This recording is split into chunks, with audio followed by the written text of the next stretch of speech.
Bueno, yo pensé que valdría muchísimo la pena aprovechar la experiencia de 30 años que hemos tenido con el trabajo de química en microescala.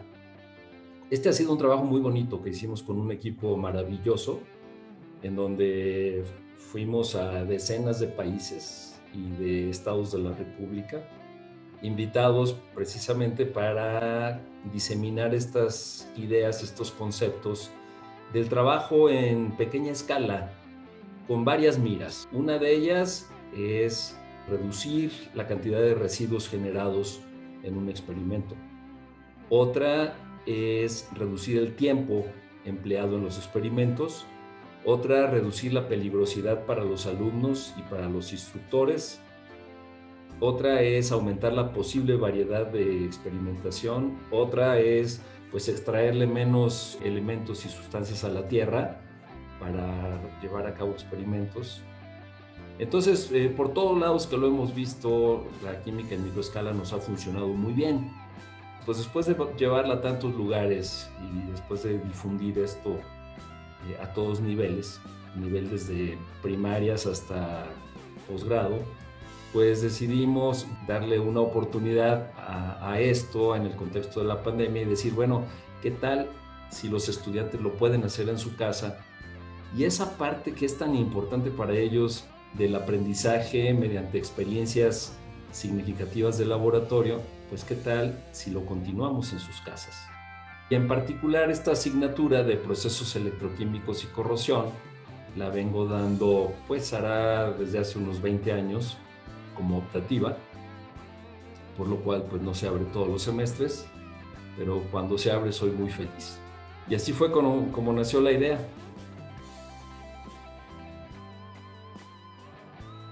Bueno, tuve que reducir los contenidos teóricos en favor de los contenidos prácticos. Hubo que recortar pues cosas que veníamos viendo en la teoría en favor de ver conceptos en la práctica, que yo creo que a la larga se les quedan mucho más fijos y mucho más claros los conceptos que aprenden ellos haciendo las cosas. Por ejemplo, en una de las clases estuvimos haciendo un electrodepósito. Bueno, cuando ellos concluyeron su electrodepósito, estaban muy gustosos. Mira, me quedó muy bonito, sí se depositó, queda clarísimo cuál fue el ánodo, cuál fue el cátodo, qué electrolito se necesita, qué pasa con el pH. En cambio, cuando lo ves en un diagrama, pues sí, ves ahí el papel, ves las líneas trazadas, te lo imaginas en tu cabeza, pero no lo tocas con tus manos, no lo observas con tus ojos. Fui armando las ideas pues casi sobre la marcha. Entonces la planeación no fue una planeación muy cuidada desde el principio, sino que fue pues conforme íbamos caminando. Así fue como lo llevamos a cabo.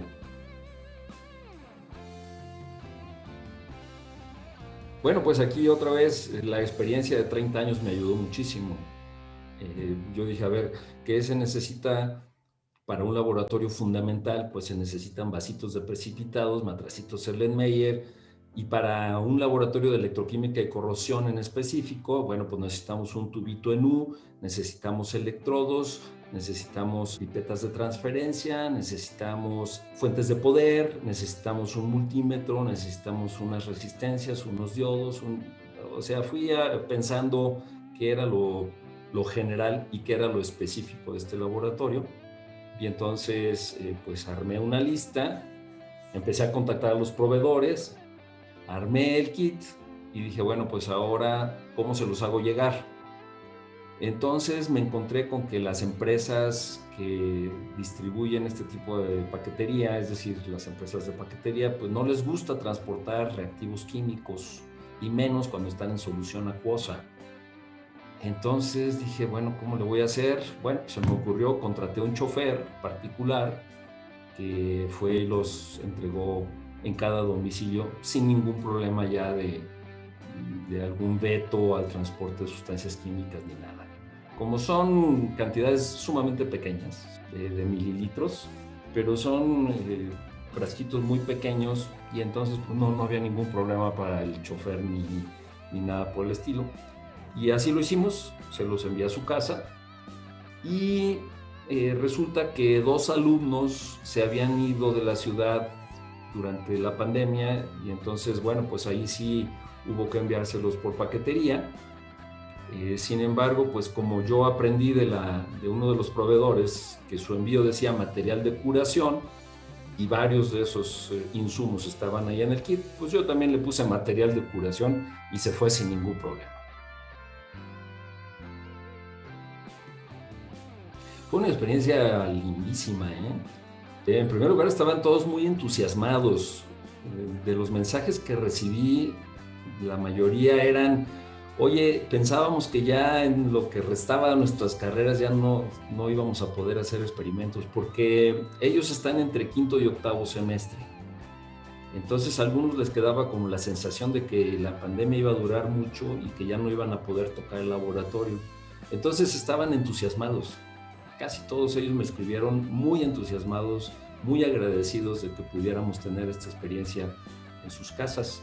El sentimiento que yo toqué fue de mucha alegría de verlos tan entusiasmados cada vez que íbamos a hacer algún experimento. Por supuesto que les armé también un reglamento de seguridad y bueno, ese reglamento lo verifiqué con un abogado porque yo dije, bueno, no vaya a ser que la Comisión de Seguridad de la Ibero ponga algún pero y me hagan responsable de algo. Y dije, no, yo no quiero tener esa ruta. Entonces chequé con un abogado cómo redactar bien el reglamento de seguridad, mediante el cual yo donaba los kits a cada estudiante y entonces pasaban a ser de su propiedad, diferente de que si fuera propiedad de la universidad. Yo lo que notaba es que como que están muy acostumbrados a ver las cosas en el papel y a la hora de ver las que ocurrían en la realidad, decían, ¡ay, sí funciona esto! Sí es cierto. Así como una comprobación de que lo que se ve en la teoría, pues en realidad sí funcionaba.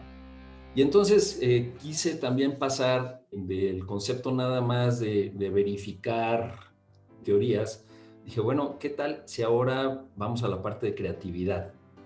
Entonces yo les pedí, y como un reto y como parte de su calificación, que ellos diseñaran un experimento para que todos sus compañeros lo hicieran, pero que lo diseñaran obviamente con los materiales del kit. Ese era el requerimiento principal. No te salgas de los materiales del kit. Queremos que tus compañeros lo reproduzcan, entonces solamente lo que está allí. Entonces pues ya se fueron a la literatura, a revisar cosas y diseñaron experimentos. Y eso fue una experiencia buenísima, buenísima. Pues quizás el que más me asombró fue el que a un grupo de estudiantes se les ocurrió que los LEDs, que son esas lucecitas chiquitas electrónicas que vemos en todos los equipos prendiendo y apagando, yo les puse unos LEDs en su kit.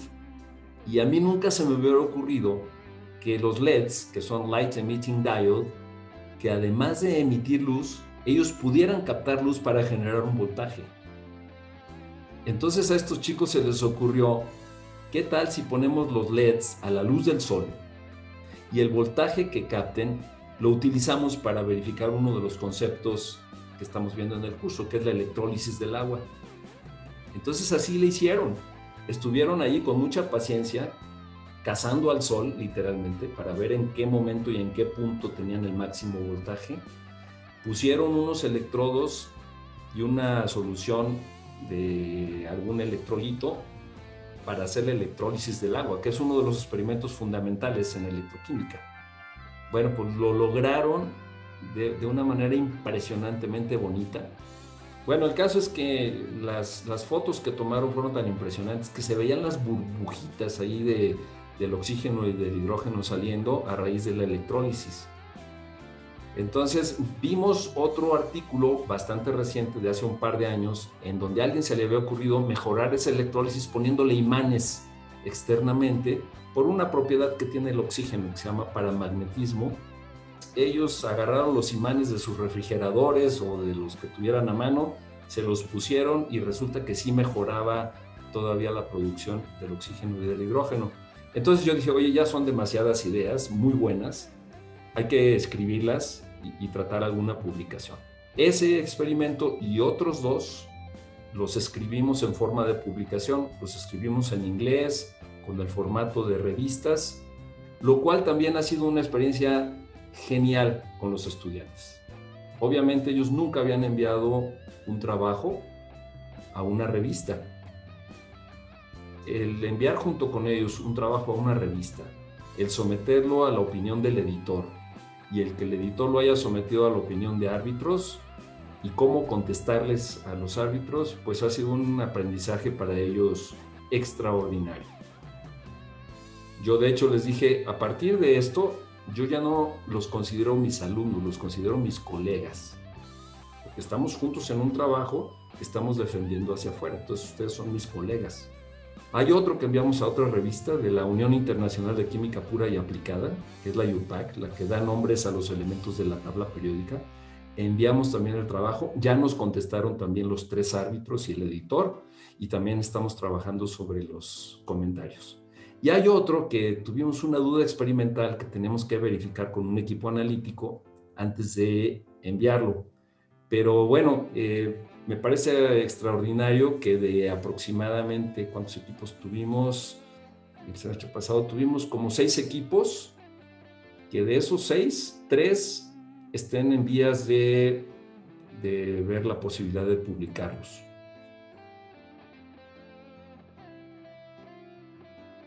No hubo tantos como el semestre pasado, hubo solo 12, pero son 12 que están con todo, están muy interesados. Lo que incorporé básicamente fue el pedirles reportes. Les hice un pequeño formato de reportes para que documenten sus resultados, documenten sus reflexiones y observaciones, para que incluyan fotografías. Desafortunadamente para ellos pues es un poco más de trabajo porque cada semana tienen que elaborar un reporte, cosa que los del semestre pasado no hacían, pero creo que está resultando más enriquecedor. Yo diría que esa es la principal situación diferente que el semestre pasado. Y el poder usar los experimentos que diseñaron sus compañeros el semestre pasado, poderlos usar con ellos.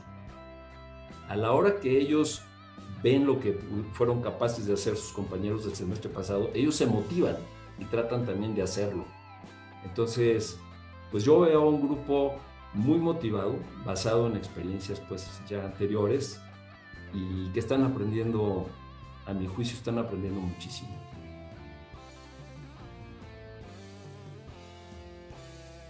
Yo he compartido esto con varios de mis colegas de otras instituciones. Bueno, ha sido universalmente aceptado. Entonces, la Universidad de Guanajuato me pidió que les diera un taller especial. Y aquí lo que sucedió es que la profesora de allá, que es una amiga mía, yo le mandé la lista de componentes del kit y ella los consiguió. Entre escarbar en su laboratorio y otros laboratorios y comprar cosas, ella armó los kits, se los dio a sus estudiantes y en sus casas se juntaban en grupos con la protección necesaria, pero ellos se juntaban en grupos de 7 ciudades de Guanajuato y entonces yo les daba el taller desde mi casa, con la misma idea pues que a mis alumnos de la Ibero. Y entonces se sumaron también un grupo de Veracruz, de la Universidad de Veracruz. Y después de la Universidad Nacional Autónoma de México, de la Facultad de Estudios Superiores de Cuautitlán, también escucharon esto y entonces en un evento multitudinario, porque tenían a 900 inscritos, también yo les pude dar, pero esta vez demostrativo, porque no había manera de hacerles llegar kits a 900. Y después también de la UNAM, un campus que tienen en Monterrey, también les interesó y también hice lo mismo. Y ahora resulta que la Sociedad Química de México también escuchó de esta noticia acá salida de la Ibero, va a seleccionar a 20 profesores para hacer un pilotaje en donde la Sociedad Química de México va a patrocinar los kits con miras a que después se pueda diseminar a más grande escala. O sea, esto está prendiendo mecha de una manera impresionante y bueno, pues nos da muchísimo gusto que lo que hemos generado en la Ibero durante 30 años ahora esté como aterrizando y sirviéndole a muchos profesores y a muchos alumnos de toda la República.